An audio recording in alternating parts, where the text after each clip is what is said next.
osoo ilma abbaa gadaa jennu kan Minilik taate osoo Oromoo siin jennu qaata amaarumte Abiyoot Ahmad amma abaaramte siidaa Minilik haaromsite kan haramaaf abboo harka ciree Oromoo kumaatamaan lafeesaa cicciree Minilik faarsita kan Oromoo fite kan saba koo gubee haadhaaf ilmoollee kophaa baasee dhiiga xuuxee fite Abiyoos jedhamta ati Oromoo miti sanyii Amaaraati kan Oromoo fite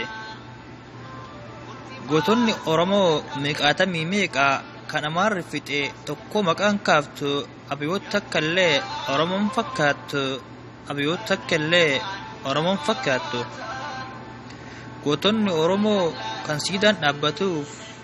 kumaatama zora ati immoo dagattee siidaa bineensota haaromsuutti kaate Abiyoot Ahmad shilanii dhamaate seenaan si dubbata sillee guyyaa tokko gochi kee hin taane Oromoonni hunduu bar ijaan silaale Oromoonni hunduu bar ijaan silaale kaleessi deeggarree nu ceesista jennee si jala facaane qomoo keenna jennee harka si kennanne bar dura nuun galle qomoo keenna jennee harka si kennanne bar dura nuun galle qeerroo sitti dhabne angutti si baasne ati bar bineensa kan sabaaf hin yaanne harmeen Oromiyaa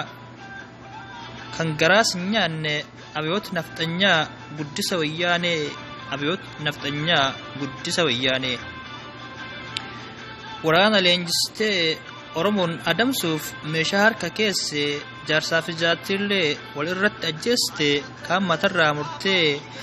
laga keesse ajjecha akkana sumatu geggeesse ajjecha akkana sumatu geggeesse